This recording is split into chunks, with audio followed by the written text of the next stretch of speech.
మన ప్రభు అయిన యేసుక్రీస్తు నామములో మీ అందరికీ కూడా వందనాలు. అందరికీ వందనాలు పేరు పేరు తెలియజేస్తున్నాను. అదేవిధంగా మమ్మల్ని ఆహ్వానించిన కిరణ్ కుటుంబానికి, మన అమ్మగారికి, అదేవిధంగా ఇస్సాకయ్య గారికి కూడా ప్రత్యేకమైన వందనాలు. సమయం చాలా విలువైనది, దాన్ని పొదుపుగా వాడుకోవాలి. డబ్బులు ఏ విధంగా పొదుపుగా వాడుకుంటామో సమయాన్ని కూడా చాలా పొదుపుగా వాడుకోవాలి. మరి సమయం చాలా తక్కువగా ఉంది కనుక వినగలిగిన మనస్సు మీరందరూ కలిగి ఉండాలి. దేవుని వాక్యంలో ఉన్న సంపద ఇంకెక్కడ కూడా లేదు. ఇప్పుడు దైవజనులు చెప్పారు కదా, నీ పనుల భారం యెహోవా మీద వేయము, నీ ఉద్దేశములు సఫలమగును. Everything has been completed when you laid your work upon Jesus Christ. ఎప్పుడైతే యేసుక్రీస్తు మీద నీ పనుల భారం వేస్తావో అన్నీ సరళం అవుతాయి. వేయకపోతేనేమో చాలా క్లిష్టంగా ఉంటుంది, వేస్తేనేమో చాలా సులభంగా ఉంటుంది, చాలా చాలా తేలిగ్గా ఉంటుంది. కనుక అది మీరు అభ్యాసం చేయాలి. ఎందుకంటే ముఖ్యంగా 2 నిమిషాలు ఒక మాట చెప్తాను. మహేష్ అదేవిధంగా అఖిల్ మా ప్రియమైన శిష్యులు, మా హాస్టల్లో చదువుతున్నటువంటి శిష్యులు. అయితే వాళ్ళ గురించి మేము ఎక్కువ ప్రార్థన చేస్తాం. ఈ సంవత్సరం 10th వచ్చాడు అఖిల్, మరి మహేష్ ఏమో 9th వచ్చాడు. కనుక బిడ్డల ఆరోగ్య విషయంలో, మరి చదువు శ్రద్ధ విషయంలో ప్రార్థన చేస్తున్నాం. మీరు కూడా ఆ బిడ్డ విషయంలో ప్రత్యేకించి ప్రార్థన చేయండి. మా హాస్టల్లో ఉన్న వాళ్ళందరూ కూడా పాస్ అయ్యారు. 10th క్లాస్లో మంచి మార్కు వచ్చింది, మంచి కాలేజీలో చేర్చాం. అలాగే ఈ బిడ్డలిద్దరు కూడా మంచి మార్కులతో పాస్ అవ్వాలని మేమెంతో నిరీక్షణ కలిగి, మరి మా పిల్లలు, మేము హాస్టల్లో పిల్లలు, మరి అదేవిధంగా మా పాస్టర్ గారు అందరం కూడా ప్రార్థన చేశాం. మంచి మనసు దేవుడు మహేష్కి దయచేసాడు. అదే కంటిన్యూ చేస్తూ మంచి మార్కులతోటి కాలేజీకి రావాలని నేను కోరుకుంటున్నాను. దానికోసం ప్రత్యేకించి ప్రార్థన కూడా చేస్తున్నాను. సహోదరులరా, దాన్ని ఉద్దేశించి కొద్ది నిమిషాలు దేవుని వాక్యం మనం ఈరోజు ధ్యానం చేద్దాం. మహేష్ ఎక్కడున్నా సరే, అఖిల్ ఎక్కడున్నా సరే దేవుని సన్నిధికి వచ్చి కూర్చోవాలి. బైబిల్ తీసుకొని వచ్చి కూర్చోండి. అది గుడ్ హ్యాబిట్. ఎక్కడున్నా సరే బైబిల్ తీసుకొని, పాటల పుస్తకం తీసుకొని, నోట్ పుస్తకం తీసుకొని, పెన్ను తీసుకొని, మన హాస్టల్లో ఎలా మీరు ఉంటున్నారో ఆ విధంగానే వచ్చి కూర్చోవాలి. కూర్చొని దేవుని వాక్యం జాగ్రత్తగా వినాలి. వినుట వలన మీరందరూ వాక్యం ఎరుగుదురు కదా, వినుట వలన విశ్వాసము కలుగును, వినుట క్రీస్తు గుర్చిన మాట వలన కలుగును. కనుక విశ్వాసం రావాలంటే వినాలి. ఎక్కడున్నా సరే వినాలి. వినటం అనేది మంచి సుగుణం. వినగలిగిన చెవులు, చూడగలిగిన కళ్ళు దీవెనకరమైనవి. కొంతమంది ఎన్నరో దురద చెవులు ఉంటాయి. లోక సంబంధమైన విషయాలు, ఈ సినిమాలకు సంబంధించిన విషయాలు చూస్తారు. వాటికి మనం ఉపక్రమించకూడదు. దేవుని వాక్యం వినాలి. ఎందుకంటే దేవుని వాక్యంలో సర్వ సంపదలు దాగి ఉన్నాయి. కనుక మీరందరూ బైబిల్ ఓపెన్ చేయండి, నేను చెప్పినది చదవండి, జాగ్రత్తగా వాక్యాన్ని చూడండి. హోషేయ గ్రంథము 6వ అధ్యాయము 3వ వచనం మన మధ్య నుండి దైవజనులు మరి విజయ్ కుమార్ వచ్చి చదివి ప్రార్థన చేస్తాడు. మూలవాక్యం హోషేయ గ్రంథము 6వ అధ్యాయము 3వ వచనము విజయ్ గాని మహర్షి గాని వచ్చి చదివి మరి మూలవాక్యం చదివి వినిపించవలసి మనం చేస్తాను. మన దైవజనులు హోషేయ గ్రంథము 6వ అధ్యాయం 3వ వచనము. అక్కడ చదివినా ప్రాబ్లం లేదు, ఎడుగు చదివినా ప్రాబ్లం లేదు. మీకు అనుకూలంగా ఉంటే అక్కడ చదవాలి, లేదా ఇక్కడ చదవాలి. వచ్చి చదివి వినిపించవలసి మనం చేస్తున్నాం. అందరూ కూడా బైబిల్ తీయండి అమ్మా. అందరూ కూడా బైబిల్ ఓపెన్ చేయండి. హోషేయ గ్రంథము, దానియేలు ప్రక్కన ఉంటుంది. హోషేయ గ్రంథము 6వ అధ్యాయం 3వ వచనం.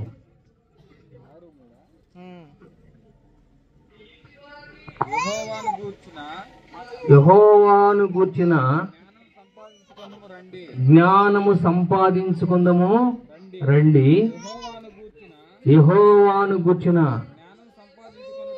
జ్ఞానము సంపాదించుకున్నటకు ఆయనను అనుసరించము రండి. చాలు, 2 వాక్యాలు చాలు. చాలా ఉన్నాయి వాక్యాలు. వాటిలో మనకు అవసరమైన వాక్యం 2 వాక్యాలు.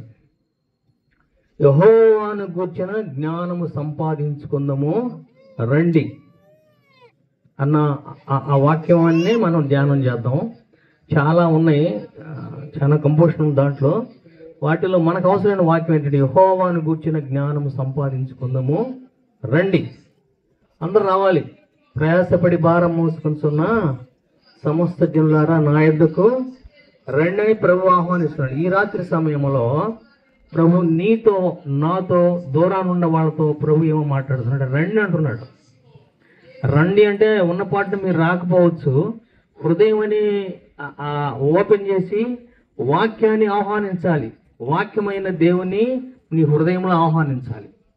అప్పుడు జాగ్రత్తగా ఉండాలి. యెహోవాను గూర్చిన జ్ఞానము లోక సంబంధమైన జ్ఞానము కాదు, ఏమండి, లోకములో ఉన్న జ్ఞానం కాదు, యెహోవాను గూర్చిన జ్ఞానము. The education of the most high God has been reserved in Jesus Christ bosom. Yesayya రొమ్ములో, యేసయ్య యొక్క హృదయములో దేవుని గూర్చిన జ్ఞానము, లోక జ్ఞానం కాదు. ఏమండి, ఇప్పుడు ప్రపంచం మొత్తం కూడా దేని మీద నడుస్తుంటే దేవుని జ్ఞానం మీద నడుస్తుంది. శాటిలైట్స్ పైకి పంపిస్తుంటే దేవుని జ్ఞానం. మరి ఖగోళంలో శాస్త్రవేత్తలు పరిశోధన చేస్తుంటే దేవుని జ్ఞానం. నువ్వు అన్నిటికీ బేసిక్ ప్రిన్సిపల్ ఏంటంటే, ఒక దేశాన్ని పరిపాలించాలంటే దేవుని జ్ఞానం, మిలిటరీలో ఉద్యోగం చేయాలంటే దేవుని జ్ఞానం.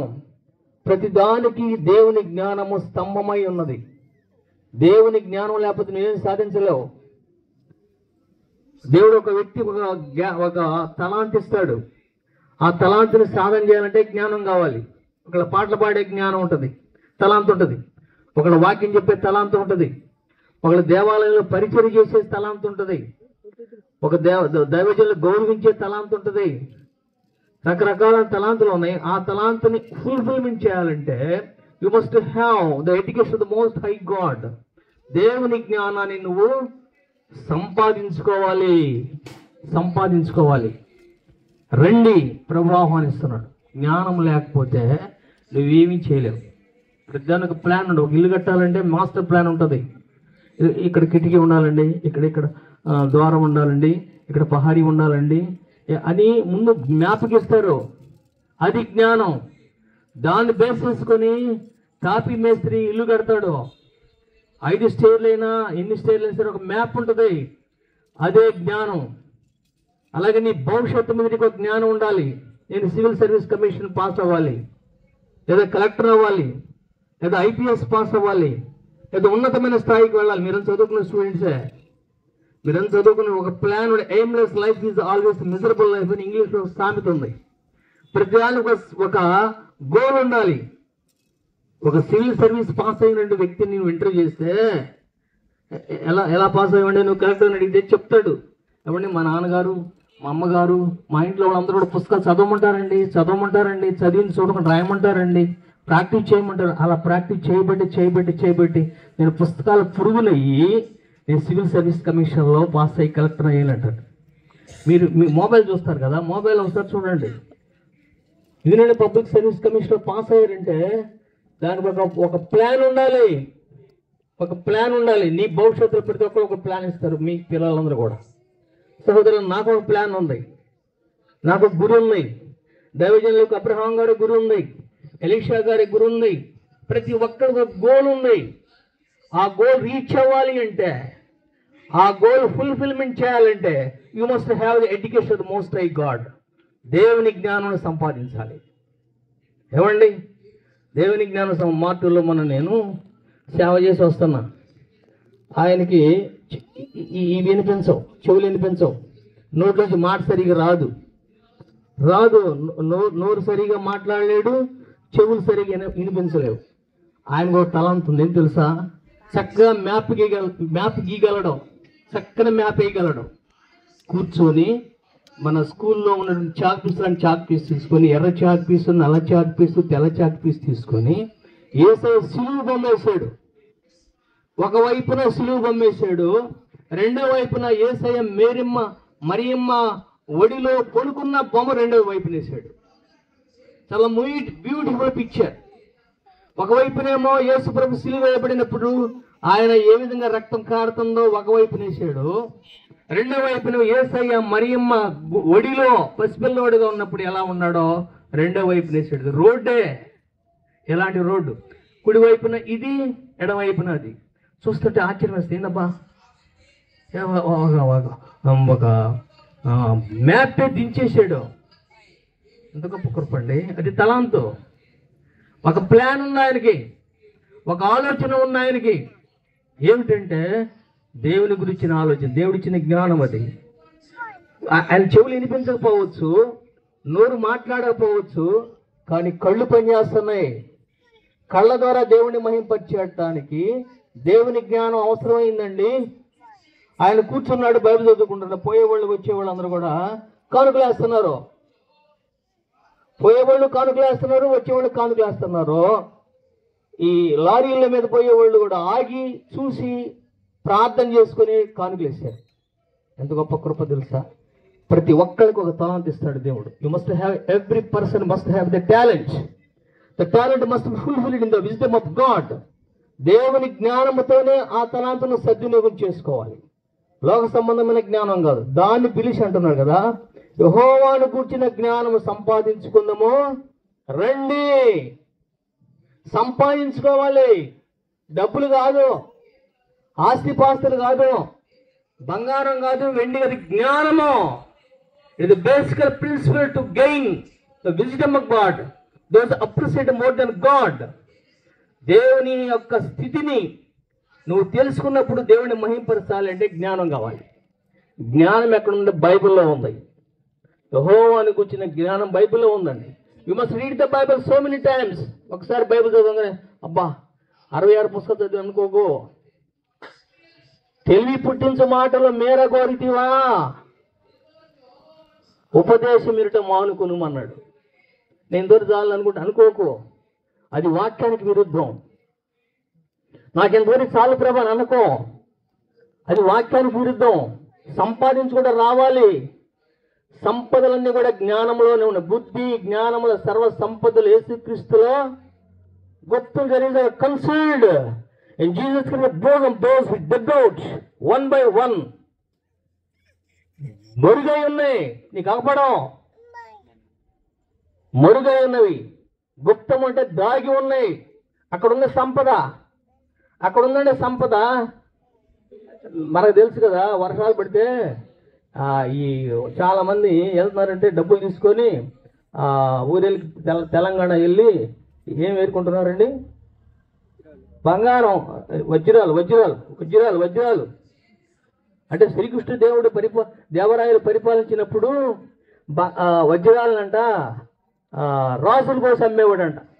గింజలు అమ్మినట్లు అమ్మేవాళ్ళు అంట. ఒడ్లు గింజలు, జొన్న గింజలు అమ్మినట్లు అమ్మేవాడు. అది కాలగర్భాలు కలిసిపోయింది. ఇప్పుడు అవి బయటపడుతున్నాయి. అక్కడ సంపద ఉందని అందరికీ ఉరికే. అందరూ వెళ్తున్నారు, వెళ్ళి తవ్వుకుంటున్నారు. దొరికేవాళ్ళు దొరుకుతున్నాయి, దొరకవాళ్ళు దొరకట్లా. అలాగే జ్ఞానం తవ్వాలి. నువ్వు తొప్పితే చెప్తున్నాడు. ఇక్కడ ప్రభు దగ్గరే ఉన్నది జ్ఞానం. ఏమండి, నాకు ఒక వస్తువు పోయింది అనుకోండి, ఇక్కడ పోతే ఇక్కడ ఎతకాలి కదా. ఇక్కడ కాదని ఇంకొకసారి ఎతుకుతానా? ఎతకను కదా. ఇక్కడే టార్చ్ లైట్ వేసి మరీ ఎతుకుతా.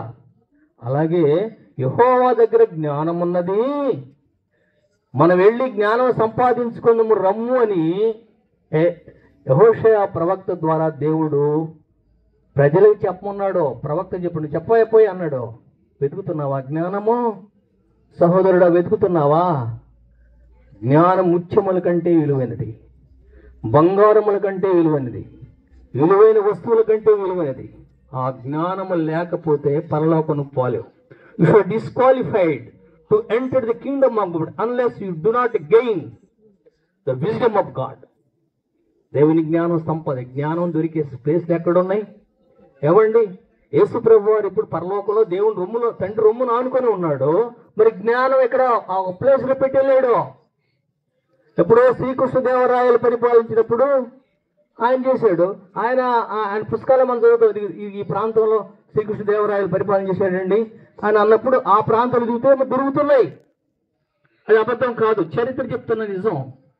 అలాగే దేవుడు కూడా ఈ లోకంలో మనం ఉన్నప్పుడు ఒక 4 ప్లేసెస్ సిద్ధపరిచాడు. జ్ఞానం సంపాదించుకునేటువంటి సాధనాలు నాలుగు చోట్ల ఉన్నాయి. ఆ 4 చోట్ల నువ్వు జ్ఞానం సంపాదించుకోవాలి. చూడండి ఒకసారి సామెతల గ్రంథము 29వ అధ్యాయము 15వ వచనం చదివి వినిపించవలసి మనం చేసిన సామెతల గ్రంథము 29వ అధ్యాయము 15వ వచనము.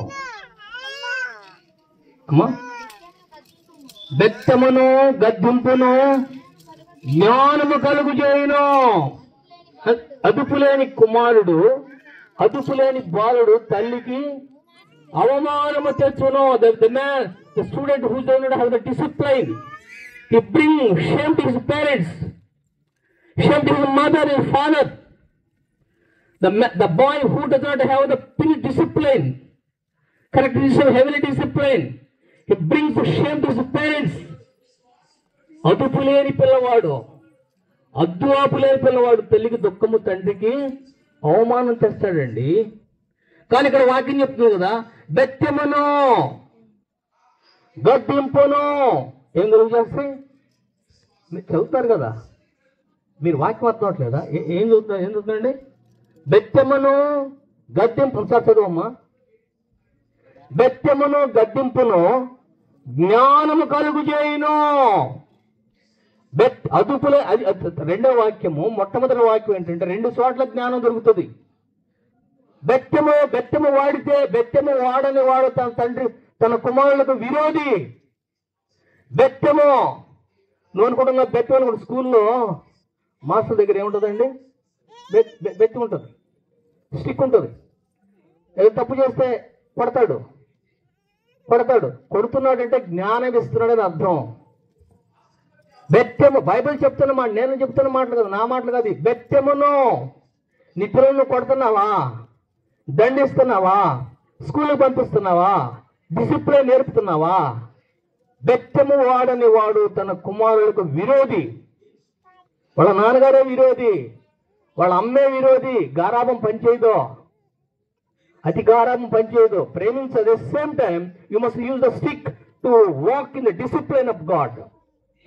దేవుని క్రమశిక్షణలో పెంచాలి. పెంచితే ఆ పిల్లవాళ్ళు జ్ఞానం ఉన్నది. ఏమండి, పెంచుతున్నావా నీ బిడ్డలను? ఏమండి, బెత్తెము వాడాలి. బెత్తెము అంట పాతాళంలోకి పోనివ్వకుండా పరలోకాన్ని తీసుకెళ్తుందంట. బెత్తెము ఎవరైతే బెత్తాన్ని వాడతారో పిల్లల విషయంలో కొట్టకూడదు, చేతులతో కొట్టకూడదు, చెంపల మీద కొట్టకూడదు. అలాంటి స్టిక్ తీసుకోండి, కొట్టండి తప్పు చేస్తే. అదంట జ్ఞానం కలుగు చేస్తుందంట. దేవుని జ్ఞానం అక్కడ ఉందండి. బెత్తెములో దేవుని జ్ఞానం ఉన్నది. మీరు ఎప్పుడైనా క్లాస్ రూమ్కి వెళ్ళండి, హై స్కూల్కి వెళ్ళండి, లేదా ఎలిమెంటరీ స్కూల్కి వెళ్ళండి. ప్రతి మాస్టర్ చేతులు ఏముంటుందండి? ప్రతి మాస్టర్ గారి చేతులు ఏముంటుంది? బెత్తి ఉంటుంది. తప్పు చేస్తే చేతులు కట్టుకుంటాడు, శిక్ష అనుభవిస్తాడు. అది జ్ఞానం కలుగు చేస్తుంది. కనుక మొట్టమొదటి జ్ఞానం సంపాదించిన మార్గం ఏంటంటే బెత్తెము. You must use the stick to worship God, to walk in the discipline of Jesus Christ. యేసుక్రీస్తు క్రమశిక్షణలో పెరగాలంటే ప్రతి పిల్లవాడిని, పెద్దవాడైనా సరే, మా పిల్లలు 3 పిల్లలు, విజయ విక్రమ్ మహర్షి. ఇప్పుడు కూడా మా పాస్టర్ మేము దండిస్తాం. ఇక్కడ ఎగ్జామ్షన్ లేదు. మా పిల్లలు అంటారు, నాన్న మేము మా పెళ్ళి లేని కదా ముగ్గురికి, మమ్మల్ని ఇంకా మీరు దండిస్తారంటే until we should die, we must walk, you must go in the discipline Jesus with stick. నువ్వు ఎంత పెద్దవాడు అయినా సరే, నీకు ఎంతమంది పిల్లలు పుట్టినా సరే, నువ్వు మా దృష్టిలో బాలుడివే. తప్పనిసరిగా దండించాల్సిందే, తప్పనిసరిగా కొట్టవలసిందే. నువ్వు పెద్దవాడే కదా, నీకు పెళ్ళయింది కదా, నీ పిల్లలు పుట్టారు అనడానికి లేదు. వాక్యానికి విరుద్ధం. నువ్వు బతికున్నంత కాలం నీ పిల్లవాడిని ఏం చేయాలి? నువ్వు దండించవలను. దేంతోనండి? బెత్తెముతో. శిక్షార్థమైన గద్దింపులు జీవమార్గములో. నువ్వు ఈ బిడ్డలను నువ్వు జీవమార్గం నడిపిస్తున్నావండి. రెండో మాట ఏంటంటే బెత్తెమును గద్దింపును జ్ఞానము గల 2 ఆయుధాలు ఉన్నాయి. గద్దించాలి.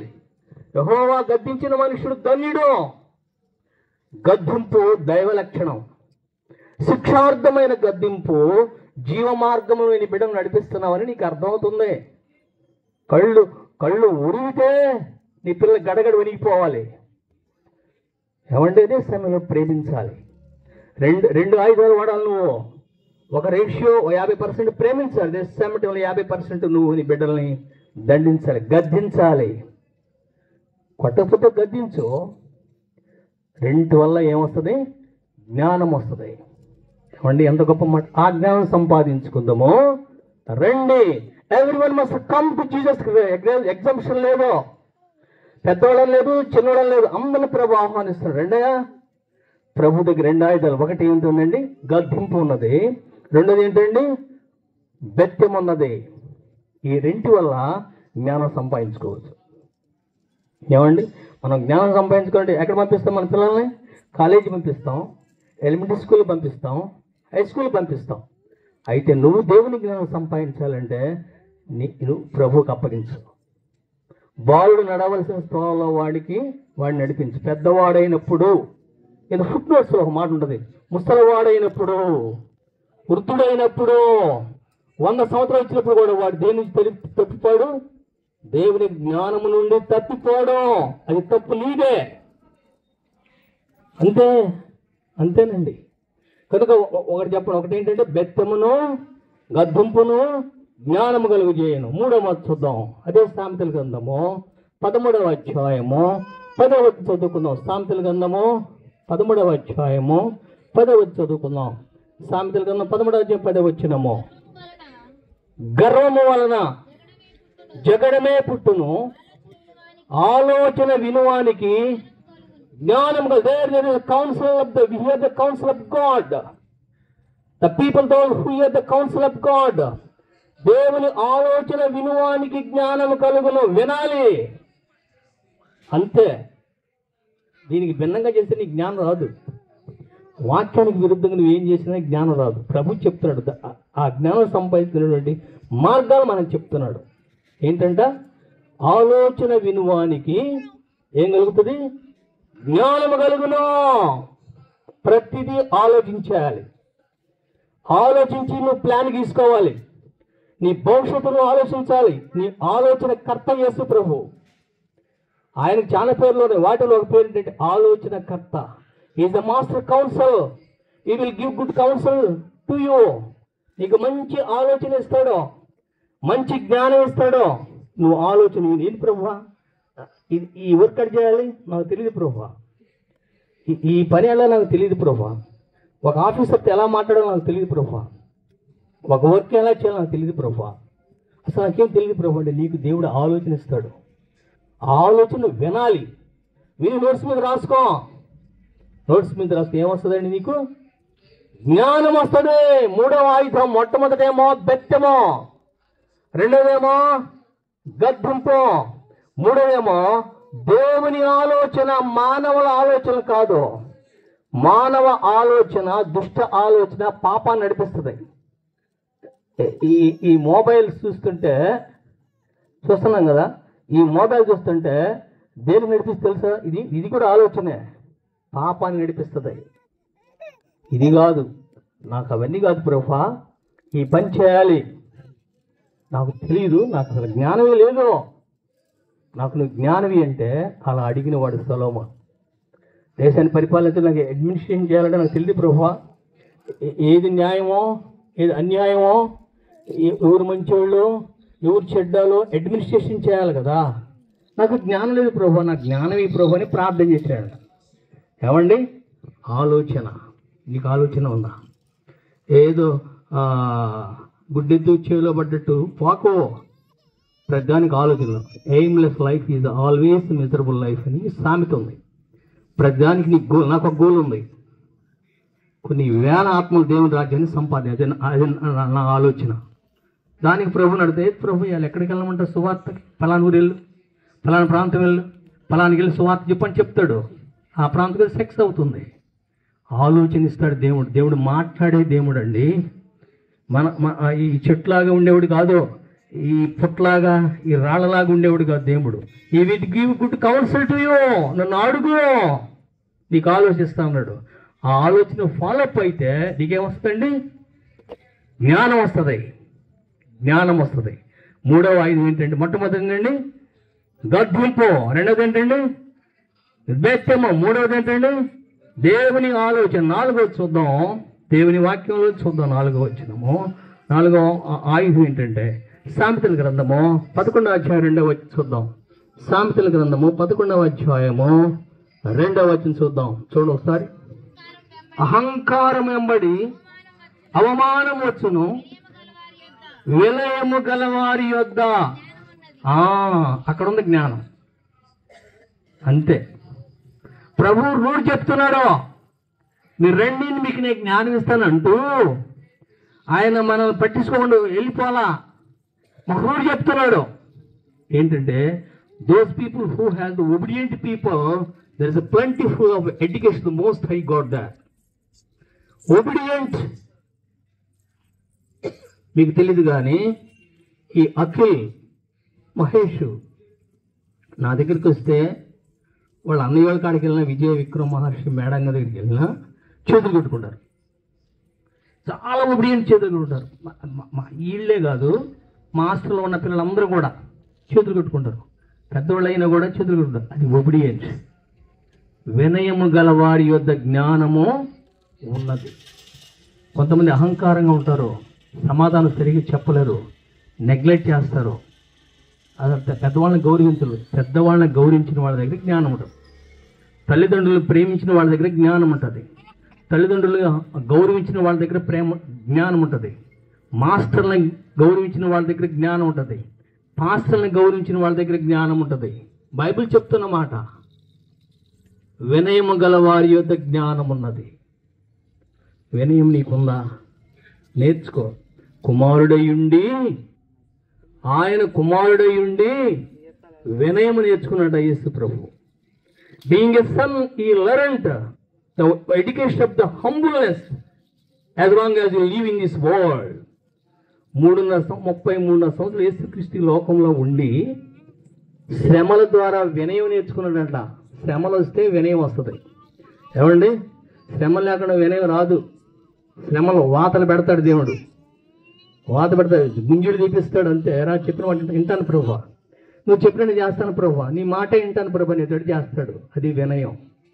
నువ్వు నుంచోమంటే ప్రభువా, కూర్చుంటాడు ప్రభువా, పలానా ప్రాంతికల్లో వాక్యం చెప్పంటే వెళ్తాను ప్రభువా, చెప్పొద్దంటే వద్దు ఊరుకుంటారు ప్రభువా. నువ్వు చెప్పినట్టు చేయటమే వినయం. అంతే, దేవుడు చెప్పినట్టు నువ్వు సొంతగా చేయగో. నీకు సొంతగా చేస్తే నీకు జ్ఞానం రాదు. వినయము గల వారి యొక్క జ్ఞానం ఉన్నది. 100% జ్ఞానం ఉంది అక్కడ. కనుక ఎన్ని ఆయుధాలు చెప్పండి? ఎన్ని ఆయుధాలమ్మా? 4. మొట్టమొదటిది ఏంటంటే బెత్తెము, రెండవది గద్దింపు, మూడవది దేవుని ఆలోచన, మానవ ఆలోచన కదా, 4వది వినయము. వినయం నేర్చుకోవాలి. పెద్దోళ్ళకి లేకపోతే బిడ్డలకి ఏమొస్తుందండి? తల్లిదండ్రులుగా నేర్చుకోకపోతే పిల్లలకి ఏమొస్తుంది? మా చిన్నపిల్లలు, మా ముగ్గురు చిన్నపిల్లలు ఉన్నారు. వాళ్ళు ఎంత వినయంగా ఉంటారంటే, ఎవరైనా మా ఇంటికి పాస్టర్లు వస్తే వాళ్ళు వందలు చెప్తారు, చేతులు మాటలు రావు, అయినా సరే యాక్షన్ తోటి వందలు దండం పెడతారు. ఇట్లా అది వినయం. బాలుడు నడవవలసిన త్రోవలో వాడిని నడిపించో. పెద్దోడైనప్పుడు కూడా మర్చిపోరు. సహోదరుడా, ఎన్ని విధాలుగా వస్తుంది జ్ఞానం? 4 విధానం. ఒకటి ఏంటంటే బెత్తెము, దేవుని గద్దింపు, దేవుని ఆలోచన వినటం ద్వారా, దేవుని వినయము ద్వారా. వినయం ప్రభువు దగ్గర ఎంతో వినయం ఉన్నది. ఎంత వినయం తెలుసా? దేవుడై ఉండి శిలువ మరణము పొందునంతగా. ఏ మరణం అండి? శిలువ మరణం పొందినంతగా he depressed himself more than point of death. చనిపోతా రెడీగా ఉన్నానయ్యా, నీ ఇష్ట ప్రకారం జరిగించు. అంతే, నీకు ఇష్టమైతేనే ఈ పాత్ర, ఈ గిన్నెలో విషయం నాకు దూరం చేయి, లేకపోతే నేను తాగుతా. నన్ను యేసయ్య మొత్తం గెచ్చిమనే మనలో మొత్తం కూడా తాగేశాడు. అది వినయం. అంతేగాని నాకే ఎందుకు ఈ పని చెప్పావు, నన్ను ఎందుకు కొడుతున్నావు అని అనుకో. అది వాక్యానికి విరుద్ధం, వినయానికి విరుద్ధం. కనుక 4 విధాలుగా దేవుడు నీకు జ్ఞానాన్ని ఇస్తూ అంటున్నాడు కదా. యెహోవాను గూర్చిన మాటలు వినుదము రండి, జ్ఞానం వినుదము రండి అంటున్నాడు ఈ రాత్రి సమయంలో. ఆ విధంగా ఈ కుటుంబం దీవించబడింది. మీరందరూ కూడా మీ వ్యక్తిగత ప్రార్థనలో అఖిల్ మహేష్ మంచి మార్కులతో 10th క్లాస్ పాస్ అయ్యి మంచి కాలేజీలో చేరాలని మా అనుదిన ప్రార్థన ఉన్నది. మీరు అలా ఉండాలని, మీ పిల్లలు అలా ఉండాలని, ఇక్కడ వాళ్ళు చదువుకున్న వాళ్ళు అలాగే దీవించబడాలని నేను ప్రార్థన చేస్తున్నాను. తల నుంచి కళ్ళు వచ్చిన ప్రార్థన చేసుకుందాం. పరిశుద్ధుడా, కృపగల దేవా, నీకు వందనాలు. నీ కృప గొప్పది, విలువైనది, అమూల్యమైనది. నీ వద్ద చెప్పలేనంత జ్ఞానం ఉన్నది ప్రభు. ఆ జ్ఞానం సంపాదించుకోవడానికి 4 పద్ధతులు ఉన్నాయి ప్రభు. 4 పద్ధతులు అనుసరించి నీ నామాన్ని మహింపచ్చే కృప ఈ కుటుంబానికి దయచేయమని యేసయ్య పరిశుద్ధ నామములో ప్రార్థించి అడిగి వేడుకుంటున్నాం తండ్రి. ఆమేన్.